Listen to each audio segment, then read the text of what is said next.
بسم اللہ الرحمن الرحیم الحمد للہ رب العالمین والصلاة والسلام على سید الانبیاء والمرسلین والملائکۃ المقربین والخلفاء الراشدین علینا وعلیہم اجمعین ولعنۃ اللہ علی اعدائہم الرافضین الکافرین المرتدین الی یوم الدین اما بعد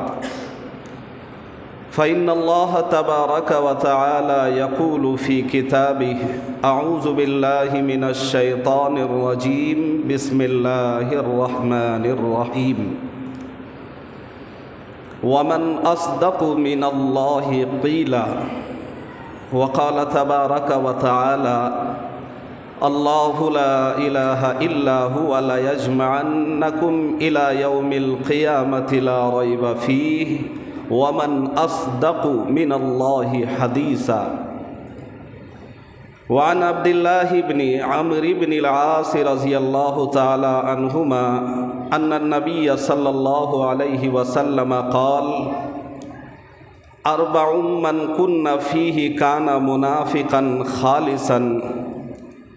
ومن كانت فيه خصلة منهن كانت فيه خصلة من نفاق حتى يدعها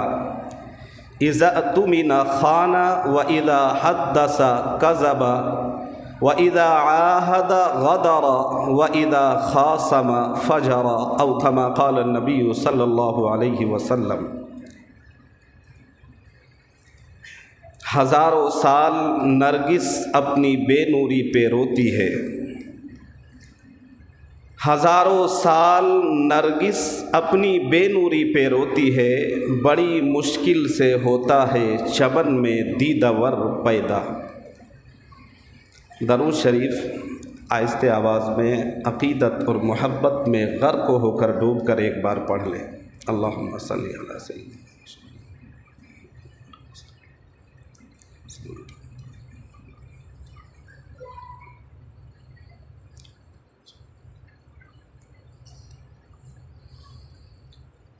اللہ رب العزت والجلال کا بے پایا احسان و کرم و فضل ہوا کہ اللہ تبارک و تعالیٰ نے ہمیں آپ کو تمام لوگوں کو جمعہ کی عظیم گھڑی میں اول وہلے میں صاف شفاف ہو کر، اچھے لباس سے ملبوس ہو کر، اچھی خوشبو سے اپنے آپ کو معطر کر کے اپنے سب سے مقدس، سب سے محترم اور سب سے زیادہ پوتر گھر میں آنے کی توفیق مرحمت فرمائی۔ اللہ رب العزت والجلال کا اس پر ہم جتنا بھی شکریہ ادا کریں کم ہے۔ چہ جائے کہ سرکار دو عالم جناب محمد رسول اللہ صلی اللہ علیہ وسلم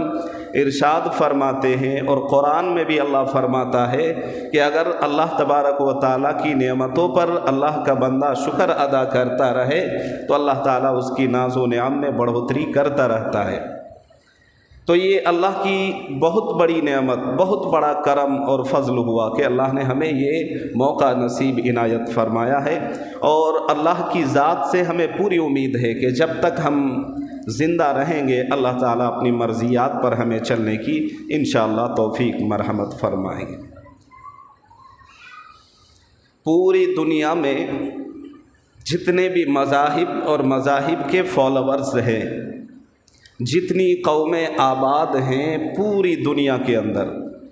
خطۂ ارض میں، پوری دنیا میں جہاں جہاں بھی لوگ بستے ہیں اور جتنی قومیں آباد ہیں اور جتنے مذاہب کے ماننے والے ہیں، ہر قوم میں یہ جو برائی ہے جسے جھوٹ کہا جاتا ہے، اس کو لوگ برے نگاہ سے بری بات سمجھتے ہیں اور گناہ کا کام سمجھتے ہیں۔ گزشتہ جمعہ بھی آپ نے اس پر کچھ باتیں سماعت کی تھی، اور امید ہے کہ آپ نہ صرف یہ کہ اب سنے ہوں گے، عمل کی نیت سے سن کر انشاءاللہ عمل بھی کرتے ہوں گے۔ تو پوری دنیا میں ہر قوم اور ہر قوم کے ماننے والوں کے درمیان جھوٹ کو لوگ غلط ہی سمجھتے ہیں۔ پوری دنیا میں کوئی مذہب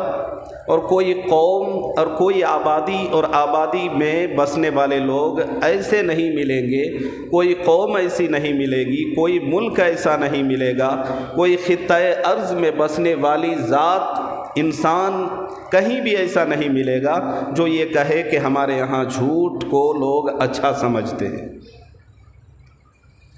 اس سے یہ بات بالکل واضح ہو جاتی ہے کہ جھوٹ نہایت قبیح چیز ہے، ایک بری چیز ہے، اور یوں کہہ لیجئے کہ یہ اندرونی بیماری ہے، روحانی بیماری بولتے ہیں۔ روحانی بیماریاں جہاں بہت ساری ہیں، ان میں سے ایک چیز یہ جھوٹ بھی ہے، اور ہمارا معاشرہ دھڑلے سے جھوٹ بولتا ہے،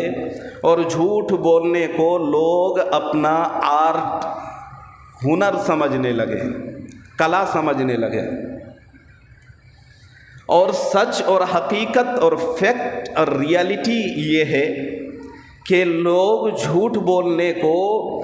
ہنر تو سمجھتے ہی ہیں۔ جو جھوٹ میں سب سے زیادہ لائق فائق سمجھا جاتا ہے، معاشرہ اس کو سب سے زیادہ ہوشیار سمجھتی ہے۔ لوگ، گھر والے اور اہل خانہ یہ سمجھتے ہیں کہ ہماری اولاد پورے محلے میں سب سے زیادہ ٹیلنٹڈ ہے، اس کے اندر سب سے زیادہ ٹیلنٹ، سب سے زیادہ دماغ، اور یہ بندہ سچویشن کو ہینڈل کرنے کی سب سے زیادہ صلاحیت رکھتا ہے، اس لیے کہ اتنے بندوں کے سامنے یہ بندہ، میرا بیٹا یا میری اولاد یا میرا بچہ جھوٹ بول کر نکل گیا، یہ کم بڑی بات ہے۔ یہ اس بات کی علامت ہے جب معاشرہ اس طرح کی، یا فیملی یا ذمہ دار یا گارجن جب اس طرح کی سوچ رکھنے لگے، تو یہ اس بات کی علامت ہے کہ اس گھر کے، اس محلے کے لوگوں کے ضمیر مر چکا ہے۔ وہ آدمی ظاہری اعتبار سے چلتا پھرتا انسان کا ایک ڈھانچہ آپ کو دکھ رہا ہے، لیکن اندرونی اعتبار سے اس کی روحانیت ختم ہو چکی ہے، اس کا ضمیر مر چکا ہے، اس کا دل زندہ نہیں ہے، مردہ ہو چکا ہے۔ اس لیے کہ ایک ایسی چیز جس کو سرکار دو عالم جناب محمد رسول اللہ صلی اللہ علیہ وسلم فرماتے ہیں کہ یہ جھوٹ جو ہے، یہ تمام برائیوں کی جڑ، تمام برائیوں کی ماں ہے، منبع ہے۔ یعنی کہ اگر کوئی جھوٹ بولتا ہے، بہت کان کے پردے کھڑکی کھلے رکھیں، دل کی کھڑکیاں بھی کھلی رہے تو بات سمجھ میں آئے گی۔ بہت پوائنٹ کی بات بتا رہا ہوں، پوائنٹ ٹو بی نوٹڈ، آپ نوٹ کریں کہ جب کوئی ویکتی یا معاشرے کا کوئی انسان، کوئی بھلا منشیہ جھوٹ بولتا ہے، تو یہ اس بات کی علامت ہے کہ صرف جھوٹ ہی نہیں بولتا، دنیا میں پائی جانے والی جتنی روحانی بیماریاں ہیں، جتنے گناہ کے کام ہیں، وہ بندہ ہر گناہ میں لپت ہے۔ نہیں سمجھ میں آ رہی ہے آپ کو؟ چلیے اس کو سمجھنے کے لیے آپ ایک حدیث سماعت کریں۔ سرکار دو عالم جناب محمد رسول اللہ صلی اللہ علیہ وسلم کی حدیث ہے، روایت میں موجود ہے کہ اللہ کے رسول صلی اللہ علیہ وسلم کے دربار میں تقریب سجی ہوئی ہے، سارے بیٹھے ہوئے ہیں، ایک ویکتی آتے ہیں، ایک صحابہ آتے ہیں، اور آ کر تمام صحابہ کے بیچ میں ایک آدمی آتا ہے، وہ مسلمان نہیں ہے، اور آ کر اتنے صحابہ کی موجودگی میں سرکار دو عالم جناب محمد رسول اللہ صلی اللہ علیہ وسلم تشریف فرما ہے۔ آنے والا آتا ہے اور پوچھتا ہے کہ میں مسلمان ہونا چاہتا ہوں، لیکن مسلمان ہونے کی جو فارمیلٹی پوری کرنی پڑتی ہے، اس سے پہلے میری یہ ڈیٹیل میں، آپ تفصیل میں یہ بات سماعت کر لیں کہ میں مسلمان ہونا چاہتا ہوں، لیکن میرے اندر یہ خرابی ہے، یہ عیب ہے، یہ گناہ کے کام میں لپت ہوں۔ انہوں نے ایک ایک باتیں بتائی کہ میں برائی بھی کرتا ہوں، بدکاری بھی کرتا ہوں، چوری بھی کرتا ہوں، زناکاری بھی کرتا ہوں، شراب بھی پیتا ہوں، اور جھوٹ بھی بولتا ہوں۔ تو سرکار دو عالم جناب محمد رسول اللہ صلی اللہ علیہ وسلم سے آنے والا ویکتی کہتا ہے کہ میں مسلمان ہونا چاہتا ہوں، لیکن یہ گناہ کے کام میں لپت ہوں۔ یہ تمام گناہیں مجھ سے سرزد ہوتے رہتے ہیں، یہ نافرمانیاں مجھ سے ہوتی رہتی ہے۔ اب آنے والا ویکتی مسلمان بھی ہونا چاہتا ہے، اسلام کو قبول کرنا چاہتا ہے اور ایسی شرط رکھتا ہے، وہ کہتا ہے کہ دیکھو میں مسلمان ہونا چاہتا ہوں اور پکا ارادہ کر کے آیا ہوں، سچی نیت لے کر آیا ہوں، لیکن میری یہ شرط ہے کہ یہ جو میں گناہ کرتا ہوں ان میں سے آپ بتا دیں، کوئی ایک گناہ بتا دے کہ کسی ایک گناہ کو مجھے نہیں کرنا ہے، اس کے علاوہ جتنے بھی گناہ ہیں وہ میں کرتا رہوں گا۔ بیک وقت اتنے سارے گناہوں کو چھوڑنا میرے لیے پاسبل نہیں ہے، ممکن نہیں ہے۔ سرکار دو عالم جناب محمد رسول اللہ صلی اللہ علیہ وسلم کے سامنے آنے والا ویکتی مسلمان ہونے کی خواہش مند ہے، دلی خواہاں ہیں وہ کہ میں مسلمان ہو جاؤں، اور ایسی ایسی برائیوں میں لپت ہے۔ آنے والا ویکتی یہ شرط لگاتا ہے کہ میں مسلمان بھی ہونا چاہتا ہوں، یہ گناہ بھی کرتا ہوں، لیکن ان میں سے کوئی ایک گناہ کا آپ بتا دیں، اس گناہ سے میں رک جاؤں گا، لیکن آپ کہیے گا کہ مسلمان بھی ہو جاؤ اور یہ سارے گناہ بیک وقت ایک ہی وقت میں چھوڑ دوں، یہ میرے لیے ابھی بڑا مشکل ہے، یہ نہیں ہو پائے گا۔ سرکار دو عالم جناب محمد رسول اللہ صلی اللہ علیہ وسلم ارشاد فرماتے ہیں ہاں کوئی بات نہیں ہے، میں ایک ہی گناہ سے میں تمہیں کہتا ہوں کہ تم بچ جاؤ، باقی کرتے رہو۔ اس کا یہ مطلب نہیں کہ آپ نے فرمایا کہ صرف ایک گناہ سے بچو باقی گناہ کرو، نہیں، آپ نے حکمتاً یہ بات ارشاد فرمائی۔ آپ نے فرمایا کہ تم جتنے بھی گناہ کرتے ہیں ان میں سے ایک گناہ جو ہے جھوٹ بولنا، یہ تم جھوٹ بولنا چھوڑ دو، یہ گناہ سے بچنے لگو، باقی کی تمہیں چھوٹ ہے، تم کرتے رہو۔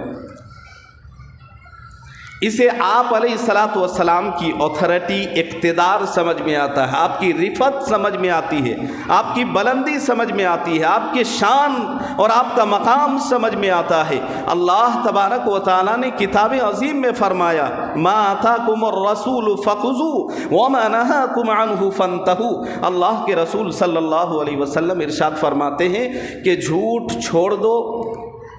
بس یہ ایک گناہ چھوڑ دو، مت کرنا، باقی گناہ میں ابھی نہیں چھوڑ سکتا، بعد میں چھوڑ دینا، مگر فی الحال مسلمان ہونے کے بعد یہ ایک گناہ تمہیں نہیں کرنا ہے۔ وہ ایمان مشرب اسلام ہو کر ایمان قبول کر لیتے ہیں، مسلمان ہو جاتے ہیں، وہ چلے جاتے ہیں خوشی خوشی کہ یہ بڑے بڑے گناہ تھے، ان سے مجھے منع نہیں کیا گیا، ایک معمولی بات جھوٹ ہے جس کو لوگ آج گناہ سمجھتے ہی نہیں، برا سمجھتے ہی نہیں، بیماری سمجھتے ہی نہیں، یہ کوئی بڑی چیز نہیں ہے، لہذا چلو، وہ بڑا خوشی خوشی چلا جاتا ہے، لیکن روزانہ اس کو شراب پینے کی اور چوری کرنے کی، جھوٹ بولنے کی اس کی عادت اور لت لگی ہوئی تھی۔ روزانہ رات کو وہ اس وقت تک نہیں سوتا تھا جب تک وہ شراب نہیں پی لیتا تھا، ڈرنک کرنے کی عادت لگی ہوئی تھی۔ بہرحال وہ شراب پینے کی غرض سے چلا، جب وہ شراب میں خانے میں پہنچا، شراب خانے میں، وہاں جو ہے ٹھیکے پہ پہنچا، دکان پر جب پہنچ گئے تب بیٹھتے ہیں، شراب منگائی جاتی ہے۔ شراب پینے سے پہلے ایز یوزول، ہمیشہ کی طرح، چونکہ اس کو شراب پینے کی عادت تھی، شراب کی وائن، وہ گلاس اٹھا کر وہ اس سے قبل کہ وہ پیتے، ان کو یاد آیا کہ بھائی میں محمد رسول اللہ صلی اللہ علیہ وسلم سے یہ عہد اور وعدہ کر کے آیا ہوں کہ آج کے بعد میں کبھی بھی جھوٹ نہیں بولوں گا، شراب تو میں پی لوں گا لیکن جھوٹ نہ بولنے کی میں وعدہ کر کے آیا ہوں، میں مسلمان ہو چکا ہوں۔ ایک مسلمان پوری لائف میں کبھی بھی کچھ بھی کر لے لیکن جھوٹ نہیں بول سکتا۔ سرکار دو عالم جناب محمد رسول اللہ صلی اللہ علیہ وسلم کی وہ بات انہیں یاد آتی ہے، ان کو خیال آتا ہے کہ میں عہد کر چکا ہوں، وعدہ کر چکا ہوں، وعدہ دے چکا ہوں، میں اپنے آپ میں یہ عہد ٹھان چکا ہوں کہ میں آج کے بعد جھوٹ نہیں بولوں گا، اگر میں آج شراب پی لیتا ہوں تو میری